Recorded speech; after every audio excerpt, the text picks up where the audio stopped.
Well, good morning, church. Thank you for joining us for our daily devote. I love going through the New Testament, but it is always such a challenge because there's so much content in these chapters. So I'm going to do something a little different. I hope you've read already chapter 8 of Luke. If you haven't, then go and read it. And I want to give just a little application to each of those sections to run through and spend a little more time with the last story. It opens chapter 8 where it talks about these women that are following Jesus, many of them with dubious past. Some of them have had demons cast out, and yet these are women who are not only following part of the entourage with Christ, but they also are supporting the ministry. And we'll see at Acts that this group of 120 plus people was not just the disciples, it was not just these followers, but these women, these others who become important in the founding of the church. Then we see Jesus give the great parable of the sower and the seed, and so much so that he shares a parable and then he shares with the disciples. And I think the real application there is we are to sow the seed. We aren't responsible with the response. And I think he was saying this to the disciples because some places were going to be really responsive to the gospel. Some places weren't. And we can't get caught up in trying to plant the perfect seed. We want to plant as much seed as possible and let God give the increase. Then he talks about the parable of the lamp and the idea that God has given us a light to shine, and our job is not to hide that, but bring it up and let it be seen. And sometimes are we letting people know the connection we make to Christ?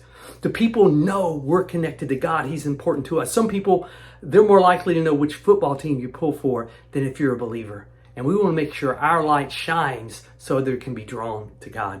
Jesus is then interrupted when his family is trying to get to him, and they tell Jesus his family is there. And he gets a teaching moment to say that family isn't just flesh and blood, but family is connection through Christ. And I think we see that. At our church, we like to see ourselves as a family. We like to see it as, that we have a connection because of Christ that draws us in. And sometimes we're closer to people at church than we are our own family because of our connection to Christ. And then we see where Jesus calms the storm, where the disciples are freaking out because some of them are fishermen and yet they've not seen a storm like this before and they think they're going to die. And of course, Jesus, where's your faith?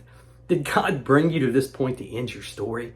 And just that ability, there are times in our life there'll be storms, things we don't understand, things beyond us. And in those moments, we have to trust God, to know that he is there, to know that he cares. He has the power to cease the storm or take us through it.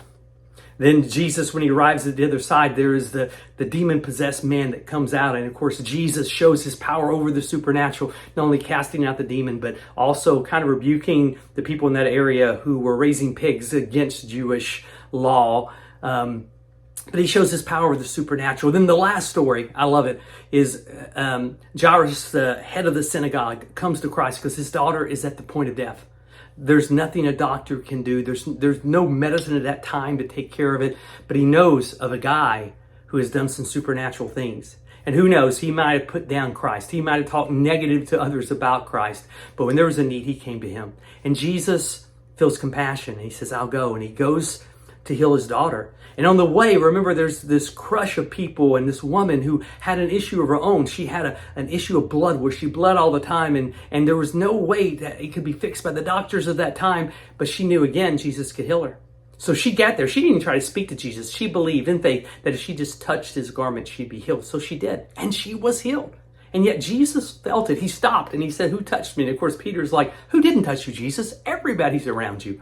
But he realizes it until finally the woman says, and again, that moment of encouraging her and giving us how much her faith, her belief meant in believing God was there, God cared, and he could take care of the issue.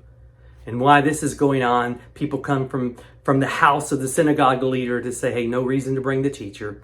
She's dead. And you can imagine just that feeling. You had hope. Jesus is on his way, and all of a sudden you hear your daughter's dead. But Jesus says, hey, don't worry. She's not dead. Now, she was dead, but he meant she's not going to stay dead. And he gets to that village. He walks in that house, bringing just a few people with him. He raises her from the dead. And all these people who knew she was dead now knew she was alive. And the glory goes to God. And the recognition, there is something unique about this man. Now, just the application of the last story. Guys, how many times in life are you in a hurry to do something and you're interrupted and you're frustrated by it? And I think in my life, how many times I want to go do ministry or do something important, or maybe I'm going to study the Bible now and I get this phone call or someone's wanting to get a hold of me and I'm so frustrated. And yet, if you look at Jesus, so much of the ministry he did was interruptions. I mean, the synagogue leader comes and interrupts him. Who knows what he had planned, but he changes his plan to minister. The woman interrupts him and touches him. He stops what he was doing to minister to her. And I just want to say, sometimes in our life, we get so frustrated at our interruptions, not realizing the interruptions may be the door God is opening for ministry. So the next time you're interrupted, the next time you're frustrated because it seems like someone's trying to change or redirect, before you write it off, because can be people who redirect us to where we shouldn't go, but before you do, just kind of say, God, are you opening a door for ministry for me right now? Because think about it. Jesus was never in a hurry, and yet he always did God's will.